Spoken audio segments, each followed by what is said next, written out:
Marielle Brown, and this is Sankosh, a delicious melee of Caribbean people, food and craft. I'm here in Grenada, where not so long ago Hurricane Ivan swept ashore, leaving enormous damage and devastation in its wake. People's lives were turned upside down, properties were destroyed, businesses were damaged, and one of Grenada's most important crops, nutmeg, was almost decimated. So today I'm going to learn about nutmeg. Where it's grown, where does it prosper, what are the Grenadian people doing to regenerate this most important crop, and what delicious and wonderful things you can make with nutmeg. For years, Grenada has been known as the Spice Isle of the Caribbean, a name it quite deserves, since prior to 2004, Grenada was second only to Indonesia in nutmeg production, harvesting close to 14 million pounds of nutmeg annually. It is said that nutmeg arrived in Grenada in 1843 thanks to the smuggling efforts of one Frank Gunny. Obviously, conditions in Grenada were favourable as the fledgling nutmeg plants quickly established themselves, so today there are over 13,000 acres of cultivated nutmeg estates. But a stormy day in September 2004 has threatened all of that. On the evening of Tuesday the 7th, Hurricane Ivan blew ashore and battered the small island for nearly 3 hours. Grenadians and the world awoke the next morning to a country that had been devastated. Houses and buildings were flattened like matchboxes squashed by errant children.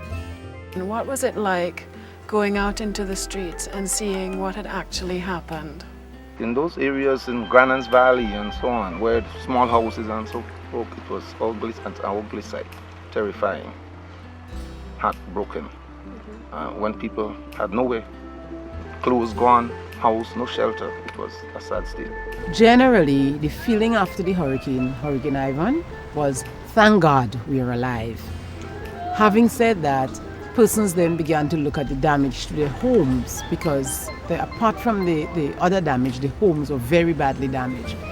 And then they moved to the land, and a number of persons were devastated because not only did they lose their home, the roof, or sometimes in some cases total devastation, but the lands they couldn't even access because there was so much damage to the road. So there was a lot of despair. 37 people in Grenada were killed as a result of the hurricane, and across the island, infrastructural damage was extensive. Early estimates for the acres of nutmeg weren't good. Some suggested as much as 90% was destroyed.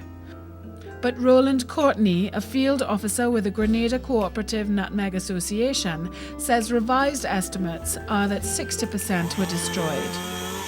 Although the picture isn't as grim as was initially believed, when you consider that perhaps 40,000 people in Grenada depend on nutmeg for their livelihoods, you can understand how enormous the problem is. The projected nutmeg harvest for 2005 has plummeted to £3 million.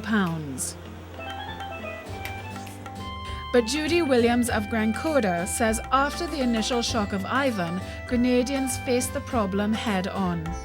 Having cleared the land, we are now working with farmers in the Florida area, which is just about 5 miles from here, to develop a small nutmeg nursery that would allow farmers at the community level to be able to get the nutmeg plants to replant their fields.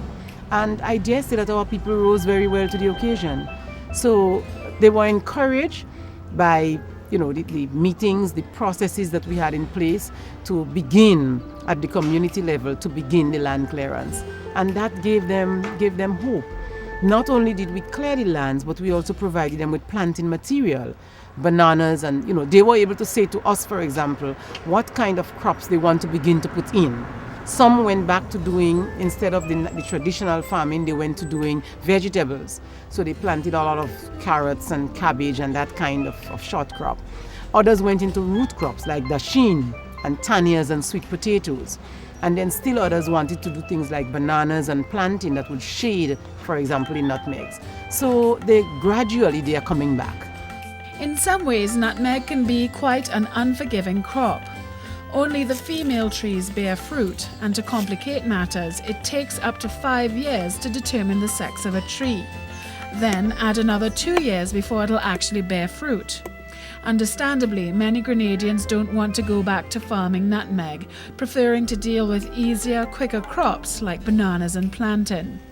That said, many are still loyal to the multifaceted aromatic nutmeg, and agencies like Grenada are working hard to provide farmers with the materials to replant their estates.